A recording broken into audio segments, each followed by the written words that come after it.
नमस्कार। आज हम एनसीईआरटी द्वारा कक्षा 12 के लिए निर्धारित रसायन विज्ञान की पाठ्य पुस्तक के पाठ 8 का अध्ययन करेंगे।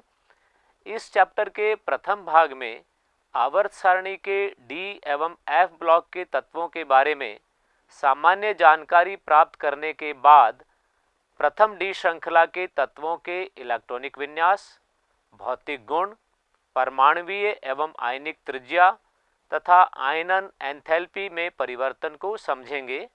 आइए शुरू करते हैं। इस चैप्टर में आवर्त सारणी में डी तथा एफ ब्लॉक तत्वों की स्थिति के बारे में हम पढ़ेंगे। संक्रमण तथा अंतः संक्रमण, जिनको आंतरिक संक्रमण तत्व भी कहते हैं, यानी डी ब्लॉक और एफ ब्लॉक के तत्वों के इलेक्ट्रॉनिक विन्यास को पढ़ेंगे। इलेक्ट्रोड विभव के संदर्भ में विभिन्न ऑक्सीकरण अवस्थाओं के तुलनात्मक स्थायित्व का महत्व समझेंगे। पोटेशियम डाइक्रोमेट तथा पोटेशियम परमैंगनेट जैसे महत्वपूर्ण यौगिकों का विरचन, गुण, संरचना तथा उपयोग पढ़ेंगे। डी तथा एफ ब्लॉक के तत्वों के सामान्य गुण तथा इनमें क्षितिज प्रवृत्ति व वर्ग की सामान्य प्रवृत्ति का अध्ययन करेंगे। एफ ब्लॉक के तत्वों के गुण तथा लैंथेनाइडों एवं एक्टिनाइडों के इलेक्ट्रॉनिक विन्यास, ऑक्सीकरण अवस्था एवं रासायनिक व्यवहार का तुलनात्मक अध्ययन करेंगे। आवर्त सारणी के बारे में आप जानते हैं। आवर्त सारणी के एस ब्लॉक और पी ब्लॉक के बीच में ये डी ब्लॉक आप देख रहे हैं, इनका सामान्य इलेक्ट्रॉनिक विन्यास भी यहाँ दिया गया है और एफ ब्लॉक के तत्व नीचे अलग रखे गए हैं जो दो आवर्त में हैं और इनका विन्यास भी यहाँ दिया गया है। अगर आवर्त सारणी हम देखें तो इस प्रकार की जो व्यवस्था है, डी ब्लॉक के तत्व आप देख रहे हैं बीच में, एफ ब्लॉक के तत्व नीचे अलग से रखे गए हैं। आयरन, कॉपर, सिल्वर और गोल्ड सभी संक्रमण तत्वों में आते हैं। ये है आयरन, कॉपर, सिल्वर, गोल्ड, जिन्होंने मानव सभ्यता के विकास में महत्वपूर्ण भूमिका निभाई है। आंतरिक संक्रमण तत्व जैसे थोरियम, प्रोटेक्टेनियम और यूरेनियम आधुनिक काल में नाभिकीय ऊर्जा के श्रेष्ठ स्रोत सिद्ध हो रहे हैं। अनेक बहुमूल्य धातुएं जैसे सिल्वर, गोल्ड तथा प्लेटिनम और औद्योगिक रूप से महत्वपूर्ण धातुएं जैसे आयरन, कॉपर तथा टाइटेनियम सभी संक्रमण धातुएं हैं। आवर्त सारणी के डी ब्लॉक में वर्ग 3 से 12 के तत्व आते हैं, जिसमें चारों दीर्घ आवर्तों में डी कक्षक भरे जाते हैं। ये तीसरा वर्ग है और ये 12 वर्ग है, नंबर 12। इनके बीच में 3 से 12 के बीच में डी ब्लॉक के तत्व हैं और ये आवर्त आप देख रहे हैं दीर्घ आवर्त इसलिए क्योंकि इसमें पूरा आवर्त भरा हुआ है। चौथा आवर्त, पांचवा आवर्त, छठा आवर्त और सातवां आवर्त। एफ ब्लॉक के तत्व वे हैं जिनमें दीर्घ आवर्तों में 4f तथा 5f कक्षक उत्तरोत्तर भरे जाते हैं। इन्हें आवर्त सारणी के नीचे एक अलग खंड में रखा गया है। डी एवं एफ ब्लॉक के तत्वों को क्रमशः संक्रमण एवं आंतरिक संक्रमण तत्व या अंतः संक्रमण तत्व भी कहते हैं। यानी डी ब्लॉक के जो तत्व हैं उन्हें संक्रमण तत्व और एफ ब्लॉक के तत्वों को आंतरिक संक्रमण तत्व कहा जाता है। वर्ग 12 के जिंक, कैडमियम और मरकरी को संक्रमण धातु नहीं माना जाता है। क्यों? एक ये प्रश्न है। मूल रूप से संक्रमण धातु नाम इस तथ्य से आया कि इनके रासायनिक गुण एस तथा पी ब्लॉक के बीच परिवर्ती होते हैं। जैसा आपने अभी देखा था कि डी ब्लॉक एस और पी के बीच में है। अब आईयूपीएसी के अनुसार संक्रमण धातुओं को ऐसी धातुओं के रूप में परिभाषित किया जाता है जिनके परमाणु अथवा आयन में डी कक्षक अपूर्ण होते हैं, यानी अपूरित होते हैं। वर्ग 12 के जिंक, कैडमियम तथा मरकरी में उनकी मूल अवस्था तथा उनकी सामान्य ऑक्सीकरण अवस्था जो +2 मानी जाती है में पूर्ण D10 विन्यास है और इसलिए इन्हें संक्रमण धातु नहीं माना जाता। फिर भी क्योंकि ये 3D, 4D और 5D संक्रमण श्रेणियों के अंतिम सदस्य हैं, इसलिए इनके रसायन का अध्ययन संक्रमण धातुओं के रसायन के साथ किया जाता है। इनके परमाणुओं में आंशिक रूप से भरे हुए D या F कक्षक होते हैं जो संक्रमण तत्वों को असंक्रमण तत्वों से अलग कर देते हैं। इसलिए संक्रमण धातुओं और उनके यौगिकों का अध्ययन अलग से किया जाता है। फिर भी संयोजकता का सामान्य सिद्धांत जो असंक्रमण तत्वों पर लागू होता है, संक्रमण तत्वों पर भी सफलतापूर्वक प्रयुक्त किया जा सकता है। यहाँ हम संक्रमण तत्वों के इलेक्ट्रॉनिक विन्यास, उपलब्धता तथा सामान्य गुण देखेंगे। मेनली हम प्रथम D श्रेणी यानी 3D सीरीज के तत्वों के गुणों के बारे में जानेंगे तथा उनके कुछ प्रमुख यौगिकों के विरचन व गुणों का अध्ययन करेंगे। उसके बाद अंतः संक्रमण धातुओं के सामान्य गुण जैसे इलेक्ट्रॉनिक विन्यास, ऑक्सीकरण अवस्थाएं तथा रासायनिक अभिक्रियाशीलता पर विचार करेंगे। यहाँ आप ये भी जानें कि जो डी ब्लॉक के तत्व हैं, इनके परमाणुओं में बाह्यतम से अंदर वाले, जिसको पेनल्टीमेट शेल कहते हैं या उपांतिम शेल कहते हैं, उनमें डी कक्षकों में इलेक्ट्रॉन भरे जाते हैं और इस प्रकार संक्रमण धातुओं की 4 पंक्तियां यानी 4 श्रेणियां 3D, 4D, 5D और 6D प्राप्त होती है। संक्रमण तत्वों की मुख्य रूप से जैसा अभी बताया 4 श्रेणियां हैं। पहली है 3D श्रेणी जो स्कैंडियम से जिंक तक होती है। दूसरी 4D श्रेणी जो इट्रियम से कैडमियम तक होती है। तीसरी जो है वो 5D श्रेणी कहलाती है जो लैंथेनम एवं हैफनियम से मरकरी तक है। 6D श्रेणी जिसमें एक्टिनियम तथा रदरफोर्डियम से कॉपरनीशियम तक तत्व आते हैं। और जो नीचे F ब्लॉक की 2 श्रेणियां हैं, पहली है 4F वो सीरियम से लुटेशियम तक लैंथेनाइट्स कहलाते हैं और 5F श्रेणी जिसमें थोरियम से लॉरेंशियम तक तत्व हैं, एक्टिनाइट्स कहलाते हैं। ये प्रथम श्रेणी है जिसमें स्कैंडियम से जिंक तक के तत्व हैं। 21 परमाणु क्रमांक से लेके 30 तक परमाणु क्रमांक है इनका। दूसरी जो श्रेणी है 4D श्रेणी जिसको कहते हैं वो इट्रियम से कैडमियम तक है यानी 39 से लेके 48 तक है।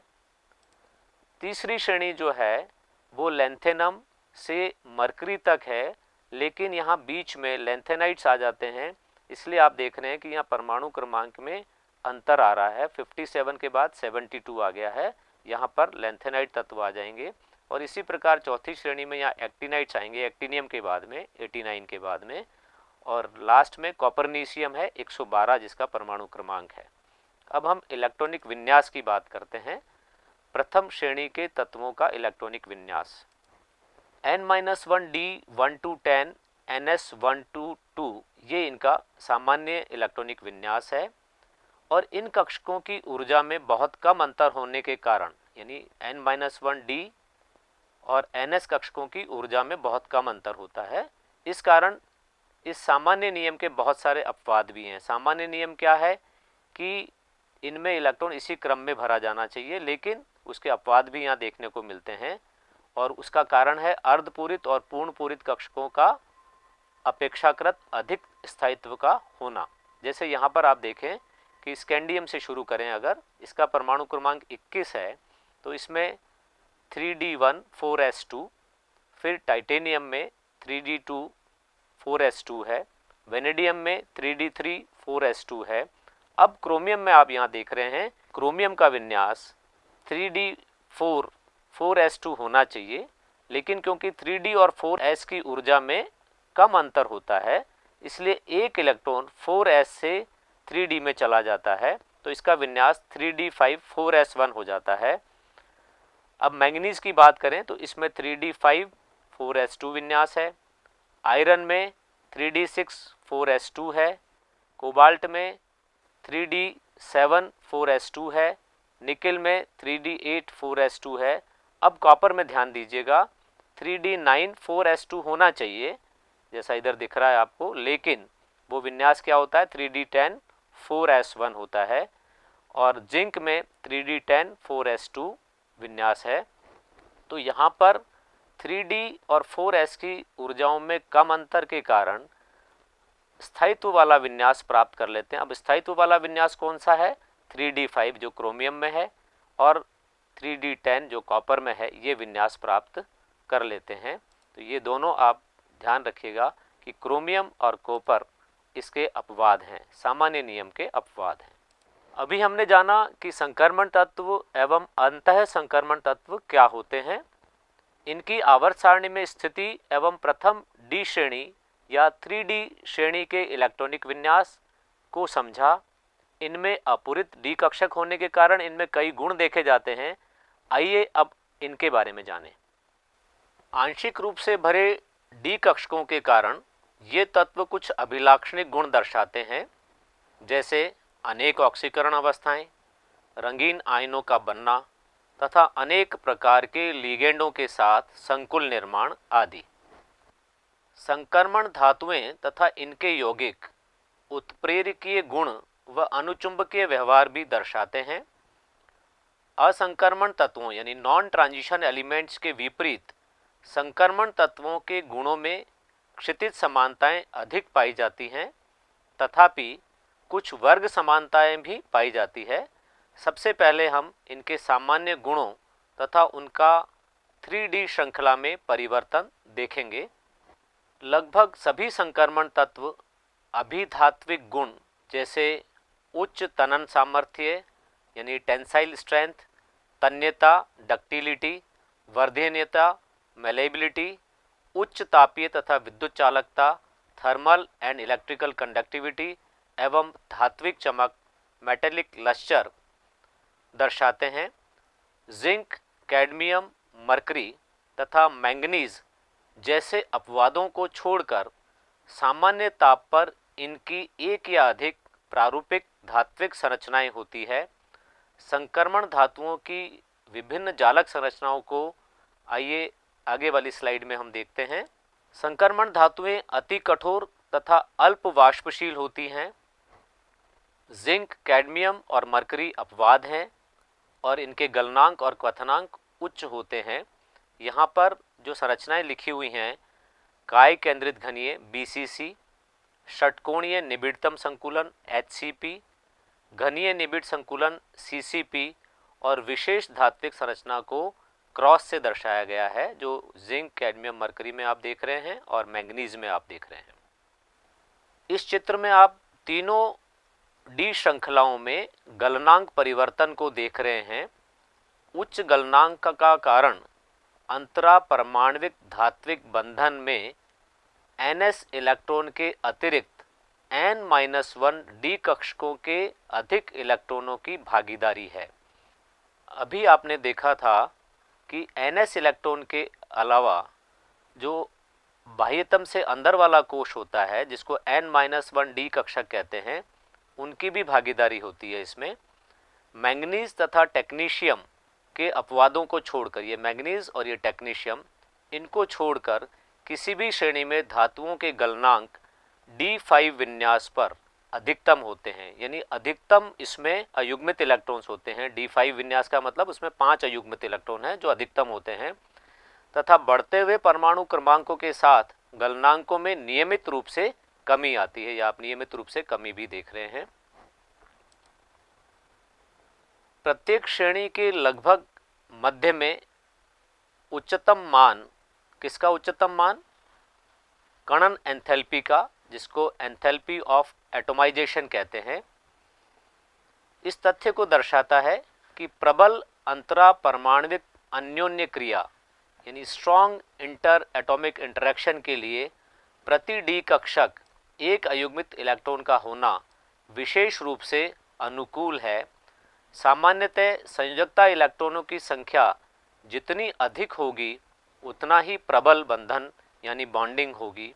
चूँकि धातुओं के मानक इलेक्ट्रोड विभव के निर्धारण में कणन एंथैल्पी एक महत्वपूर्ण कारक है, अतः बहुत उच्च कणन एंथैल्पी यानी बहुत उच्च क्वथनांक हाई बॉइलिंग पॉइंट वाली धातुओं की प्रवृत्ति अभिक्रियाओं में उत्कृष्ट नोबल रहने की होती है। इस चित्र में हम देख सकते हैं कि प्रथम संक्रमण श्रेणी के संगत तत्वों की तुलना में द्वितीय तथा तृतीय श्रेणी के तत्वों की कणन एंथैल्पी के मान अधिक होते हैं। यह इंगित करता है कि भारी संक्रमण धातुओं के यौगिकों में धातु धातु बंध यानी मेटल मेटल बॉन्ड बहुत फ्रीक्वेंटली बनते हैं। ये श्रेणी प्रथम के लिए है और ये द्वितीय श्रेणी के लिए और ये तीसरी श्रेणी के लिए वक्र दर्शाया गया है एंथैल्पी ऑफ एटोमाइजेशन का। आप इस चित्र में देख रहे हैं कि एक श्रृंखला में बाएं से दाएं जाने पर बढ़ते हुए परमाणु क्रमांक के साथ समान आवेश वाले आयनों की त्रिज्याओं में कमी आती है। इसका कारण है कि जब भी नाभिकीय आवेश में वृद्धि होती है, अतिरिक्त इलेक्ट्रॉन हर बार d ऑर्बिटल में प्रवेश करता है। इलेक्ट्रॉन का आवरण प्रभाव यानी शील्डिंग इफेक्ट कम प्रभावशाली होता है, अतः नाभिकीय आवेश तथा बाह्यतम इलेक्ट्रॉन के बीच नेट विद्युत आकर्षण में वृद्धि हो जाती है, जिससे आयनिक त्रिज्या का मान घट जाता है। यानी प्रभावी नाभिकीय आवेश थोड़ा बढ़ जाता है, शील्डिंग इफेक्ट कम प्रभावशाली होता है, जिससे आकार घट जाता है। इसी प्रकार की प्रवृत्ति किसी श्रेणी में परमाणु त्रिज्याओं में भी देखी जाती है, परंतु श्रेणी में त्रिज्याओं के मानों में यह परिवर्तन बहुत थोड़ा होता है। जब किसी विशेष संक्रमण श्रेणी के तत्वों के आकार की तुलना दूसरी श्रेणी के संगत तत्वों के आकार से की जाती है, तो हमें रोचक परिवर्तन देखने को मिलता है। जैसा अभी आपने वक्र देखा कि एक ही वर्ग के 4D और 5D तत्वों का आकार लगभग समान है, ऐसा 4f कक्षकों के बीच में आने के कारण होता है, जिनमें इलेक्ट्रॉन 5D श्रेणी के तत्वों के D कक्षक में इलेक्ट्रॉन भरने से पहले भरते हैं। यानी 4f 5D से पहले भरता है। 5D कक्षकों के पूर्व 4f कक्षकों में इलेक्ट्रॉनों की आपूर्ति के कारण परमाणु त्रिज्याओं में नियमित कमी होती है, जिसे लेंथेनाइड कॉन्ट्रैक्शन या लेंथेनाइड आकुंचन कहते हैं, जो बढ़ते हुए परमाणु क्रमांक के साथ परमाणुवीय आकार में होने वाली संभावित वृद्धि की क्षतिपूर्ति यानी उसको कंपनसेट करता है और उसे बराबर कर देता है। लेंथेनाइड आकुंचन या लेंथेनाइड कॉन्ट्रैक्शन का क्या प्रभाव होता है, इसको हम एक उदाहरण लेकर देखते हैं। 4D सीरीज के जिरकोनियम 40 की त्रिज्या 160 पिकोमीटर और उसके वर्ग के हैफनियम जिसका परमाणु क्रमांक 72 होता है की त्रिज्या 159 pm यानी पिकोमीटर लगभग समान है। जिरकोनियम की 160 pm और हैफनियम की 159 pm जो लगभग बराबर है, और इनके भौतिक एवं रासायनिक गुणों में अत्यधिक समानता पाई जाती है, जो अपेक्षित समानता से भी यानी एक्सपेक्टेड सिमिलरिटी से भी बहुत अधिक होती है। ऐसा लेंथेनाइड आकुंचन के कारण देखा जाता है। लेंथेनाइड आकुंचन के लिए उत्तरदायी कारक लगभग वही हैं जो एक सामान्य श्रेणी के लिए देखा जाता है तथा समान कारण के लिए उत्तरदायी है, अर्थात एक ही सेट के कक्षकों में एक इलेक्ट्रॉन द्वारा दूसरे पर अपूर्ण आवरण प्रभाव इम्परफेक्ट शील्डिंग इफेक्ट ये कारण है, परंतु एक 4f इलेक्ट्रॉन द्वारा दूसरे पर शील्डिंग इफेक्ट एक d इलेक्ट्रॉन द्वारा दूसरे d इलेक्ट्रॉन पर शील्डिंग प्रभाव की तुलना में कम होता है। और जैसे जैसे एक श्रेणी में नाभिकीय आवेश में वृद्धि होती है, सभी 4fn कक्षकों के आकार में नियमित कमी आती है, यानी आकार नियमित रूप से घटता जाता है। ये पहली श्रृंखला में आप देख रहे हैं, बाएं से दाएं जाने पर धात्विक त्रिज्या में कमी के साथ परमाणविक द्रव्यमान में वृद्धि के परिणाम स्वरूप इन तत्वों के घनत्व में प्राय वृद्धि होती है, जो टाइटेनियम 22 से कॉपर 29 तक आप देख सकते हैं। ये देखिए घनत्व में वृद्धि हो रही है। टाइटेनियम में 4.1 है, बढ़ते बढ़ते ये कॉपर तक 8.9 हो जाता है। ये घनत्व में वृद्धि को आप देख रहे हैं। इसके बारे में अभी आप जान चुके हैं। इनके परमाणु में बड़ी संख्या में अयुग्मित इलेक्ट्रॉन होते हैं। संक्रमण तत्व कणन एंथैल्पी के उच्च मान क्यों दर्शाते हैं, इसके बारे में अभी आपने जाना था। इनके परमाणु में बड़ी संख्या में अयुग्मित इलेक्ट्रॉन होते हैं, इसलिए इनमें प्रबल अंतरा परमाणविक अन्योन्य क्रिया होती है। अतः परमाणुओं के बीच प्रबल बंधन के फलस्वरूप कणन एंथैल्पी उच्च होती है। तो आपने अभी देखा कि डी ब्लॉक तत्वों के भौतिक गुण क्या हैं, उनकी जाला संरचनाएं कैसी होती है, इन तत्वों की कणन एंथैल्पी उच्च होती है, परमाणुवीय आकार की श्रेणी एवं वर्ग में तुलना भी आपने देखी, आपने लैंथेनाइड संकुचन को समझा। अब हम आयनन एंथैल्पी के बारे में जानेंगे। आंतरिक डी कक्षकों के भरने के साथ नाभिकीय आवेश में वृद्धि होने के कारण श्रेणी में बाएं से दाएं जाने पर संक्रमण श्रेणी के तत्वों की आयनन एंथैल्पी में वृद्धि होती है। जैसा आप इस सारणी में देख रहे हैं, प्रथम संक्रमण श्रेणी के तत्वों की प्रथम 3 आयनन एंथैल्पियों के मान आपके सामने हैं।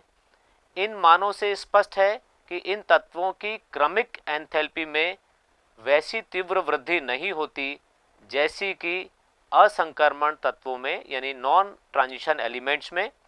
संक्रमण तत्वों की श्रेणी में आयनन एंथैल्पी में परिवर्तन असंक्रमण तत्वों की श्रेणी से कम होता है। सामान्यतः प्रथम आयनन एंथैल्पी के मान में वृद्धि होती है, परंतु उत्तरोत्तर तत्वों की द्वितीय एवं तृतीय आयनन एंथैल्पी के मानों में हुई वृद्धि का परिमाण सामान्यतः बहुत अधिक होता है। 3D श्रेणी की धातुओं की प्रथम आयनन एंथैल्पी की अनियमित वृद्धि का कोई खास रासायनिक महत्व नहीं है। जैसा आप देख रहे हैं कि यहाँ वेनेडियम की 650 है, क्रोमियम की 653 है, मैंगनीज की 717 है, फिर आप यहाँ देखेंगे तो कोबाल्ट की 758 और फिर निकल की 736 किलो जूल पर मोल है, और कॉपर में फिर ये 745 किलो जूल पर मोल है। तो इनका कोई खास रासायनिक महत्व नहीं है। फिर भी ये स्पष्टीकरण दिया जाता है कि एक इलेक्ट्रॉन पृथक करने से 4s तथा 3D कक्षकों की आपेक्षिक ऊर्जाओं में परिवर्तन होता है। हमने पढ़ा है कि जब डी ब्लॉक के तत्व आयन बनाते हैं तो ns इलेक्ट्रॉन n-1 इलेक्ट्रॉनों से पहले निकलते हैं। हम जैसे जैसे 3D श्रृंखला के आवर्त में बढ़ते हैं तो स्कैंडियम से जिंक की ओर जाने पर नाभिक का आवेश बढ़ता है, परंतु इलेक्ट्रॉन आंतरिक उपकोश के कक्षक यानी 3D कक्षक में जाते हैं। ये 3D इलेक्ट्रॉन 4s इलेक्ट्रॉनों को बढ़ते हुए नाभिक आवेश से उस स्थिति के मुकाबले कुछ अधिक प्रभावी ढंग से परिरक्षित कर सकते हैं जिसमें बाह्य इलेक्ट्रॉन एक दूसरे को परिरक्षित करते हैं। अतः परमाणविक त्रिज्या कम तेजी से घटती है, इसलिए 3D श्रृंखला में इलेक्ट्रॉनी ऊर्जा में मामूली वृद्धि होती है। 2 या अधिक धन आवेश वाले आयनों का विन्यास Dn होता है तथा 4s में इलेक्ट्रॉन नहीं होते।